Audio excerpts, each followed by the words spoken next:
Morning everyone. जैसे कि हम लोग ने लास्ट वीडियो में हम लोग ने कुछ डिस्टिंग्विश बिटवीन हम लोग ने एक्सप्लेन किए थे, वैसे ही कुछ और इम्पोर्टेंट डिस्टिंग्विश बिटवीन आज हम लोग एक्सप्लेन करेंगे, जिसमें initial public offer and further public offer है।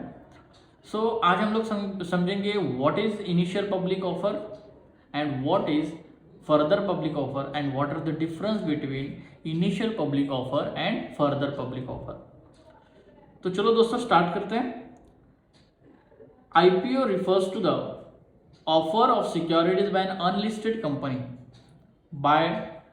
to the public for the first time। IPO मतलब क्या था दोस्तों? IPO मतलब जब कंपनी लिस्टेड होने के पहले या लिस्टेड होने के लिए जब कंपनी अपने सिक्योरिटीज को फर्स्ट टाइम पब्लिक के लिए ऑफर करती है, उसको हम लोग IPO बोलते हैं। सेकेंड है FPO। FPO refers to an offer of securities by listed public company to the public to raise subsequent capital। FPO मतलब क्या होता है?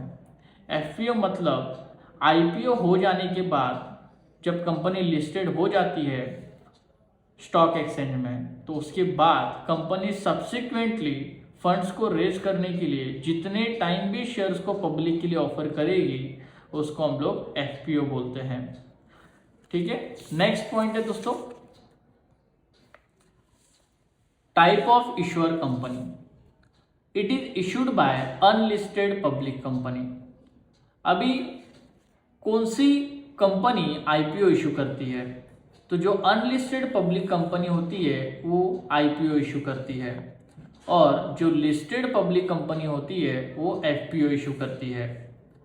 When issued, it is usually issued by an existing company which wants to raise capital from the public for the first time। मतलब जब company को public से first time funds को raise करना होता है, तो ऐसे सिचुएशन में कंपनी IPO इशू करती है। It is usually issued by a listed public company which wants to raise further capital from the public। मतलब जो कंपनी ऑलरेडी स्टॉक एक्सचेंज में लिस्टेड है और उसको फर्दर कैपिटल की रिक्वायरमेंट है, तो ऐसे सिचुएशन में वो कंपनी FPO इशू करती है। Order of issue, IPO precedes FPO। IPO is the first time sale of shares to the public। IPO जो होता है वो FPO के पहले होता है। IPO is the first time sale of shares to the public। IPO में company first time अपने शेयर्स पब्लिक को सेल करती है, बट FPO में ऐसा नहीं है दोस्तों। FPO हमेशा किया जाता है आफ्टर IPO। एक बार IPO हो गया, उसके बाद कंपनी जब भी अपने शेयर्स पब्लिक को इशू करेगी या सेल करेगी, उसको हम लोग FPO ही कहते हैं। नेक्स्ट है listing. A company has to get itself listed for the first time when it issue IPO। मतलब कंपनी जब लिस्टेड होने के लिए कंपनी अपने शेयर्स को क्या करती है? IPO इशू करती है।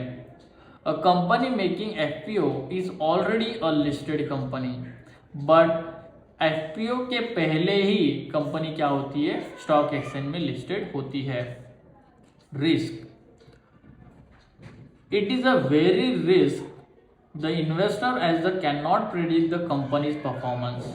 IPO में रिस्क ज़्यादा होता है as compared to the FPO, because investors company के परफॉर्मेंस को सही तरीके से प्रिडिक्ट नहीं कर सकते, बट FPO में ऐसा नहीं है। FPO it is a less risky, इसमें रिस्क थोड़ा कम होता है। ठीक है, बिकॉज कंपनी का जो पास्ट परफॉर्मेंस है उसी को प्रिडिक्ट करके, उसी को जज करके कंपनी फ्यूचर परफॉर्मेंस को जज कर सकती है, और उसके वजह से इन्वेस्टर्स सही तरीके से अपने पैसे को इन्वेस्टमेंट कर सकता है। ठीक है, आई होप दोस्तों बहुत अच्छी तरीके से तुम लोग को ये कॉन्सेप्ट समझ में आ गए होंगे, उनका दोनों में डिफरेंस क्या है। ठीक है, थैंक यू वेरी मच। हम मिलते हैं नेक्स्ट वीडियो में।